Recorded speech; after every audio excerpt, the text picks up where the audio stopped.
Sodium धातु को डुबो कर रखा जाता है। रेलवे का सबसे महत्वपूर्ण क्वेश्चन जो आप लोगों को बार-बार मिलेगा क्वेश्चन 15 से 20 मिनट का होगा, जिसमें हम लोग पढ़ेंगे। चलते हैं देर न करते हुए देर न करते हुए क्वेश्चन ये है कि पानी का भारीपन किस विलेय के कारण से होता है? जो पानी का जो भारीपन है किस विलेय के कारण से होता है? Sodium, calcium, potassium, nitrogen. तो आप लोगों को आंसर बताना है इसमें से कौन-सा आंसर सही हो जाएगा। तो जब पानी का जो भारीपन होता है वह कैल्शियम के विलेय के कारण से होता है। इसका आंसर बी सही हो जाएगा। दिया हुआ है कि निम्नलिखित में से किससे टेप रिकॉर्डर की टेप लेपित रहती है? टेप रिकॉर्डर की टेप लेपित रहती है, इसमें से कौन सा आंसर सही होगा आपको बताना है। नीलत होता है, फेरोमैग्नेटिक चूर्ण है, जिंक ऑक्साइड और पारा है। तो आपको आंसर बताना है, इसका आंसर हो जाएगा क्या? तो इसका आंसर बी सही हो जाएगा। आगे देखेंगे सोडियम धातु को डुबो कर रखा था है। सबसे पहले यही क्वेश्चन हम पूछे थे। आप लोगों को कौन सा आंसर बताना होगा। तो ये जल, अल्कोहल, पेट्रोल, केरोसिन। तो जो सोडियम जो होता है वायु के अगर टच में आ जाए तो यह आग पकड़ लेता है, इसलिए इसको केरोसिन में रखते हैं। इसका आंसर डी सही हो जाएगा। यूरिया का रासायनिक नाम क्या है? यूरिया का जो रासायनिक नाम है एनिलीन है, क्लोरोइथेन है, कार्बामाइड है और इनमें से कोई नहीं है। तो आपको आंसर बताना है और इसका आंसर हो जाएगा यूरिया का रासायनिक नाम जो है कार्बामाइड है। इसका आंसर सी सही हो जाएगा। वह तत्व जो ऑक्सीजन सी प्रतिक्रिया नहीं करता है कहलाता है। जो वह तत्व जो है ऑक्सीजन से प्रतिक्रिया नहीं करता है वह क्या कहलाता है? कि फ्लोरीन है, क्लोरीन है, आयोडीन है, हीलियम है और नाइट्रोजन है। तो ऑक्सीजन से प्रतिक्रिया नहीं करता है, इनमें से कौन सा आंसर सही होगा? तो वह हीलियम जो है ऑक्सीजन से प्रतिक्रिया नहीं करता है, इसलिए इसका आंसर सी सही हो जाएगा। निम्नलिखित में से कौन सा हल्के गैस है? इसको याद रखना है। सबसे हल्का गैस कौन सा है? Nitrogen, hydrogen, ammonia, carbon dioxide. तो आपको आंसर बताना है कि सबसे हल्की गैस कौन सी है। तो वह जो हल्की गैस है हाइड्रोजन है, इसलिए इस क्वेश्चन का आंसर जो होगा बी सही हो जाएगा, हाइड्रोजन हो जाएगा। मरकरी को किस धातु के पात्र में रखा जाता है? याद रखिएगा, मरकरी यानी पारा को किस धातु में रखा जाता है? चांदी, सीसा, लोहा, एल्युमिनियम। जो याद रखिएगा कि यह ऑक्सीकरण नहीं कर पाता है, वह किस धातु में रखा जाता है? तो वह आपको बताना है कि मरकरी यानी पारा को किस धातु में रखा जाता है। तो वह लोहा में रखा जाता है। इसका आंसर सी से हो जाएगा और इस क्वेश्चन में आंसर जो आपको हो जाएगा वो लोहा हो जाएगा। चलते हैं देखते हैं। नेक्स्ट क्वेश्चन है कि निम्नलिखित में कौन जल से हल्का है? इसमें से जो ऑप्शन में दिया हुआ है एल्युमिनियम, सोडियम, मैग्नीशियम और मैग्नीज। तो जल से जो हल्का है आपको आंसर बताना है, इनमें से कौन सा सही हो जाएगा? तो वह हो जाएगा सोडियम, जो है जल से हल्का है, इसलिए इस क्वेश्चन का आंसर हो जाएगा सोडियम। देखेंगे आगे देखेंगे, सामान्य ट्यूबलाइट में कौन सी गैस होती है? सामान्य जो ट्यूबलाइट होती है उसमें से कौन सा गैस होता है? आर्गन के साथ सोडियम वेपर, नियान के साथ सोडियम वेपर, आर्गन के साथ मरकरी वेपर और नियान के साथ मरकरी वेपर। तो आपको आंसर बताना है, या इसको जान लीजिए। ट्यूबलाइट में आर्गन के साथ मरकरी वेपर का प्रयोग किया जाता है। इसका आंसर सी से हो जाएगा। नेक्स्ट देखेंगे, मिल्क ऑफ मैग्नीशिया क्या है? जो मिल्क ऑफ मैग्नीशिया है वह क्या है? मैग्नीशियम कार्बोनेट है, सोडियम बाइकार्बोनेट है और कैल्शियम हाइड्रोक्साइड और मैग्नीशियम हाइड्रोक्साइड है। तो जो मिल्क ऑफ मैग्नीशिया है उसका आंसर आपका क्या हो जाएगा? तो उसका आंसर हो जाएगा मैग्नीशियम हाइड्रोक्साइड। इसका आंसर डी से हो जाएगा। क्वार्टज किससे बनता है? जो क्वार्टज है वह किससे बनता है? कैल्शियम सल्फेट से है, कैल्शियम सिलिकेट से है, सोडियम सल्फेट से है, सोडियम सिलिकेट से है। तो क्वार्टज जो बनता है वह बनता है कैल्शियम सिलिकेट से। इसका आंसर बी से हो जाएगा। सोने के आभूषण बनाने में किस धातु को मिश्रित किया जाता है? सोना जो होता है यानी कि गोल्ड जो होता है, इसको याद रखिए। गोल्ड जो होता है 24 कैरेट का शुद्ध सोना होता है।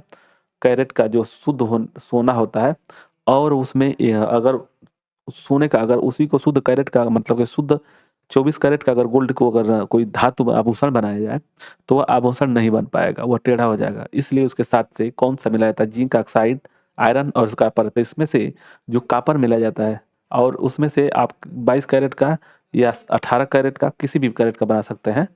ठीक है, तो इसमें आंसर क्या हो जाएगा? डी से हो जाएगा। पोर्टलैंड सीमेंट का आविष्कार किसने किया था? आपको बताना है कि पोर्टलैंड सीमेंट का आविष्कार किसने किया था। तो इसका आंसर क्या हो जाएगा? लियोनार्डो दा विंसी, डेविस गेसान, जोसेफ आइंस्टीन और पोर्सिवल पोर्सिपल स्पेंसर। तो इसका आंसर क्या हो जाएगा कि पोर्टलैंड सीमेंट का आविष्कार किसने किया था? तो यह जो जोसेफ आस्पर्डीन है। ठीक है, चलिए। सबसे भारी धातु कौन सी है? सबसे भारी धातु कौन सी है? सोडियम, ओस्मियम, आयरन और सिल्वर। तो आपको बताना है कि सबसे भारी धातु जो है वह ओस्मियम है। इसका आंसर बी से हो जाएगा। प्याज और लहसुन में गंध किसके कारण से होता है? इसको आपको आंसर बताना होगा, कौन सा होगा? ऑप्शन है सोडियम, ऑप्शन बी है पोटेशियम, ऑप्शन सी है क्लोरीन और ऑप्शन डी है लिथियम। तो लहसुन और जो प्याज में जो गंध आता है उस पोटेशियम के कारण से आता है। इसका आंसर बी से हो जाएगा। हाइड्रोकार्बन का प्राकृतिक स्रोत क्या है? हाइड्रोकार्बन जो होता है उसका प्राकृतिक स्रोत क्या है? कच्चा तेल है, जीव भार है, कार्बोहाइड्रेट और कोला है। तो जो हाइड्रोकार्बन मिलते हैं वह कच्चा तेल से मिलते हैं। इसका आंसर ए से हो जाएगा। नेक्स्ट देखें, किस गैस का प्रयोग सिगरेट लाइटर में होता है? जो देखिए यहाँ पे आप लोगों को याद रखना होगा, सिगरेट लाइटर में किसका प्रयोग करते हैं, गैस के चूल्हा में कौन सा, गैस के मतलब कि सिलेंडर में कौन सा प्रयोग करते हैं। और एक चीज, गोताखोर जो होते हैं, गोताखोर जो होते हैं, खोर, वो जो सिलेंडर लेकर जाते हैं समुद्र में, उसमें क्या क्या होता है, इसका आपका आंसर बताना है। ठीक है, इसका आपको आंसर बताना है कि ब्यूटेन, मेथेन, प्रोपेन, रेडान में से कौन सा आंसर सही होगा। तो सिगरेट में जो लाइटर होता है ना, वह लाइटर किस गैस का प्रयोग करते हैं? तो ब्यूटेन का प्रयोग करते हैं। इसका आंसर ई से हो जाएगा। सिरका किसका जलीय विलयन है? जो सिरका होता है एसिटिक अम्ल होता है, याद रखिएगा एसिटिक अम्ल होता है, इसलिए आंसर डी से हो जाएगा। आगे देखेंगे, पनीर निम्न में किसका उदाहरण है? पनीर क्या है? जेल है, इमल्सन है, सोल है, फोम है। तो आपको आंसर बताना है कि पनीर निम्न में से किसका उदाहरण है। तो वह उदाहरण है जेल का। इसका आंसर ई से हो जाएगा। सिरका का रासायनिक नाम क्या है? विनेगर बोलते हैं, जो सिरका बोलते हैं उसको विनेगर बोलते हैं, और इसको एथोनाइक एसिड बोलते हैं, इसलिए इसका आंसर बी से हो जाएगा। पेट्रोल एक मिश्रण है। पेट्रोल जो है एक मिश्रण है किसका? Alkane, alkene, alkyne, hydrocarbon. तो यह जो हाइड्रोकार्बन का होता है, पेट्रोल जो एक मिश्रण होता है हाइड्रोकार्बन का होता है, इसलिए इसका आंसर डी से हो जाएगा। पॉलीथीन प्राप्त होता है, पॉलीथीन प्राप्त होता है किससे? नाइट्रिक अम्ल से, पीपीक्री अम्ल से, एथिलीन के बहुलक से, और कोई नहीं। तो इसका आंसर कौन सा सही हो जाएगा? तो इसका आंसर सी से हो जाएगा। पॉलीथीन जो प्राप्त करते हैं एथिलीन के बहुलक से प्राप्त करते हैं। इसका पीडीएफ आप लोगों को इसी वीडियो के डिस्क्रिप्शन में जाएंगे तो वहाँ पे एक टेलीग्राम का लिंक होगा, वहाँ से आप ज्वाइन कर लीजिएगा। कोई भी चीज़ आता है, नया चीज़ आता है, तो उसको हम वहाँ पे अपलोड कर देते हैं। तो देखिए क्वेश्चन है, किस संश्लेषित रेखा को, रेशा को मतलब रेखा नहीं, किस संश्लेषित रेशा को कृत्रिम सिल्क के नाम से जाना जाता है? काटन है, रेयान है, टेरिलिन है, नायलॉन है। तो संश्लेषित रेशा को कृत्रिम सिल्क के नाम से जाना जाता है तो वह रेयान होता है, इसलिए इसका आंसर बी से हो जाएगा। नायलॉन है, नायलॉन क्या है? पॉलीएमाइड है, पॉलिएस्टर है, पॉलीएथिलीन है, पॉलीप्रोपिलीन है, और तो इसका आंसर क्या हो जाएगा? लाइनान, लाइनान है तो वह पॉलीएमाइड होता है। इसका आंसर इसे हो जाएगा। जो नायलॉन होता है सॉरी, पॉलीएमाइड होता है, इसलिए इसका आंसर इसे हो जाएगा। कार्बन का क्रिस्टलीय रूप कौन सा है? तो कार्बन के दो क्रिस्टलीय अपरूप हैं, और अपरूप हैं वह कौन कौन से हैं? एक है तो ग्रेफाइट और दूसरा ग्रेफाइट इसमें, और इसी को आंसर बताना है ग्रेफाइट। तो इसका आंसर कौन सा हो जाएगा? डी से हो जाएगा। एक हीरा होता है, जो कार्बन का क्रिस्टलीय अपरूप होता है वह होता है डायमंड और ग्रेफाइट। ये दोनों को याद रखिएगा, यह पूछता भी है। आगे देखेंगे, कांच किसका मिश्रण होता है? जो कांच है किसका मिश्रण होता है? क्वार्टज एवं माइका का, बालू और नमक का, बालू और सिलिकेट का, कार्बन, इनमें से कोई नहीं। तो यह बालू और सिलिकेट का होता है। जो कांच होता है बालू और सिलिकेट का मिश्रण होता है, इसलिए इस क्वेश्चन का आंसर जो होगा सी हो जाएगा। डायनामाइट के मुख्य रूप में पाया जाता है, डायनामाइट में जो मुख्य रूप से पाया जाता है टीएनपी, आरडीएक्स, नाइट्रोग्लिसरीन और पिपिक्री अम्ल। डायनामाइट की खोज किसने किए थे? तो यह अल्फ्रेड नोबल ने किए थे, अल्फ्रेड नोबल ने। ठीक है ना, इसको याद रखिएगा। और डायनामाइट का जो मुख्य रूप है नाइट्रोग्लिसरीन होता है। इसका आंसर सी सही हो जाएगा। किस अम्ल में ऑक्सीजन नहीं होता है? ये नहीं वाला क्वेश्चन है तो इसको बहुत ध्यान से देना होगा।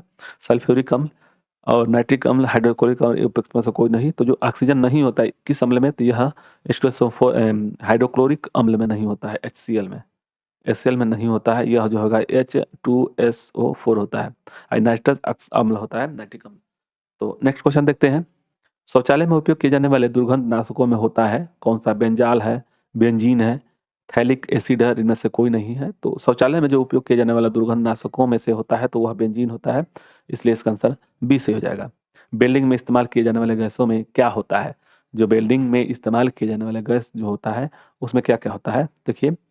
तो एक होता है ऑक्सीजन और दूसरा एसिटिलीन, याद रखिएगा एसिटिलीन होता है। इसका आंसर बी से हो जाएगा। बिल्डिंग में, पृथ्वी की भूपर्पटी पर मतलब कि परपटी में निम्नलिखित में से कौन सा तत्व जो है सबसे अधिक पाया जाता है?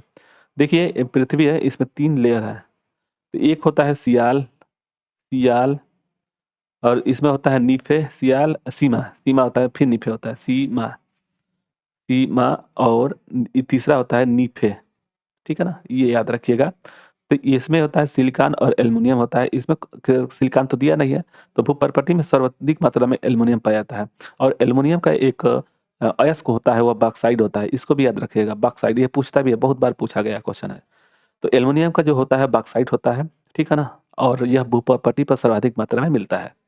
अग्निशामक से निकलती है, जो अग्निशामक है वह निकलता है क्या, तो वह कार्बन डाइऑक्साइड निकलता है, इसको याद रखिएगा। इसका आंसर सी से हो जाएगा। रबड़ को मजबूत और उछाल लायक बनाने के लिए इनमें से क्या मिलाया जाता है? पेट्रोलियम जेली है, सल्फ्यूरिक अम्ल है, सल्फर और स्पंज है। तो रबड़ को मजबूत बनाने के लिए या उछाल लायक बनाने के लिए उसमें सल्फर का प्रयोग करते हैं, इसका आंसर सी से हो जाएगा। कच्चा एल्युमिनियम किस नाम से जाना जाता है? जो कच्चा एल्युमिनियम जो होता है यह भूपरपटी पर, पृथ्वी के भूपरपटी पर सर्वाधिक मात्रा से पाया जाता है। और वह जो है इसका जो अयस्क है, कच्चा अयस्क बोलते हैं उसको, वह बॉक्साइड होता है। यह कई बार क्वेश्चन में पूछा गया है, जो आप लोगों को याद होना चाहिए। आगे देखते हैं, आवर्त सारणी में डब्लू अक्षर किस तत्व को दर्शाता है? तो जो डब्लू जो होता है ना, यह दर्शाता है टंगस्टन को, इसका आंसर इससे हो जाएगा। कार्बन डाइऑक्साइड की कितनी मात्रा वायुमंडल में रहती है? तो देखिए CO2 जो है, यहाँ पे शुरू से हम बता दे रहे हैं तीनों का, सबसे ज़्यादा नाइट्रोजन होता है, इसको याद रखिएगा। नाइट्रोजन जो होता है कितना प्रतिशत होता है, इसका आपको आंसर बताना है। उसके बाद से ऑक्सीजन होता है दूसरे नंबर पे, ठीक ना, वायुमंडल में ऑक्सीजन होता है। और उसके बाद से CO2 होता है, याद रखिएगा। आपको बताना है इसमें से नाइट्रोजन कितना होता है, तो नाइट्रोजन होता है 78%, ये, और ऑक्सीजन कितना होता है, तो ऑक्सीजन होता है 21%, ठीक है ना। और उसके बाद से 0.03% जो होता है कार्बन डाइऑक्साइड होता है। इसलिए इसका आंसर क्या हो जाएगा, बी सही हो जाएगा। नेक्स्ट देखेंगे, परमाणु का द्रव्यमान व्यक्त किया जाता है, जो परमाणु का जो द्रव्यमान व्यक्त किया जाता है वह AMU में, मात्रक AMU में करते हैं, तो इसका आंसर क्या हो जाएगा, सी से हो जाएगा। नेक्स्ट देखेंगे, 92U-238 में न्यूट्रॉनों की संख्या कितनी है? 92U में, तो इसमें देखिए प्रोटॉनों की संख्या 92 है, और जो न्यूट्रॉनों की संख्या जो होगी ना, इन दोनों का अंतर होगा, यानी कि 238 और माइनस में 92, ये हो जाएगा 6। और ये 8 है ना, 2 निकल गया, यहाँ 23 में से 9 गया, 13, 1, 14, 146। इसका आंसर क्या हो जाएगा, सी से हो जाएगा। न्यूट्रॉनों की जो संख्या होगी 146 होगा। आगे देखेंगे, मनुष्य के लिए हानिकारक विकिरण जो है कौन सा है, सबसे हानिकारक? अल्फा किरण है, बीटा किरण, गामा किरण, परावैंगनिक किरण। तो है तो सभी, लेकिन सबसे ज्यादा हानिकारक कौन सा विकिरण है, तो वह होता है गामा किरण, इसका आंसर सी से हो जाएगा। पेट्रोलियम किसका जटिल मिश्रण होता है? याद रखिएगा, पेट्रोलियम किसका जटिल मिश्रण है, आपको बताना है। प्रोपेन ब्यूटेन का है, एथिलीन और एथेन का है, साइमोजीन और एथिलीन का है, और रिगोलिन एवं हेक्सेन का है। तो आपको आंसर बताना है इसका कौन सा हो जाएगा, कि पेट्रोलियम का जटिल जो मिश्रण है वह मिश्रण है प्रोपेन और ब्यूटेन का है, इसलिए इसका आंसर इससे हो जाएगा। तो यही इतना ही क्वेश्चन था। आप लोगों को वीडियो अच्छा लगे तो लाइक और सब्सक्राइब करें। मिलते हैं नेक्स्ट वीडियो में, तब तक तैयारी करते रहिए अच्छे से। धन्यवाद, जय हिंद।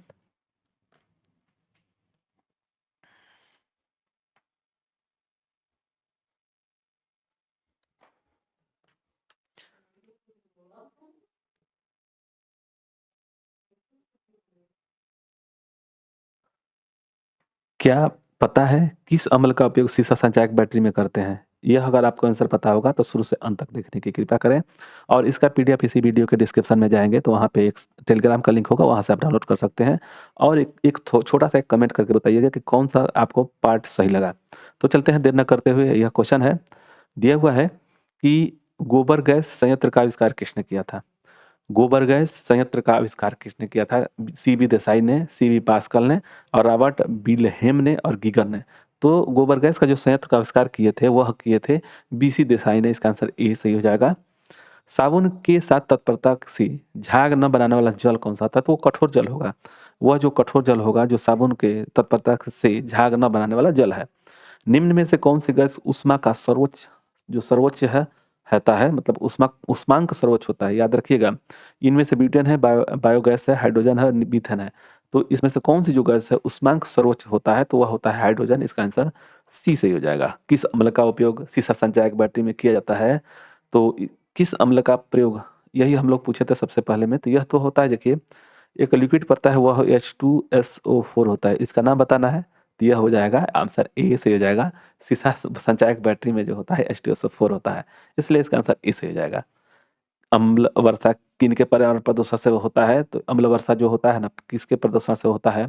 नाइट्रस ऑक्साइड यानी N2O और SO2, याद रखिएगा।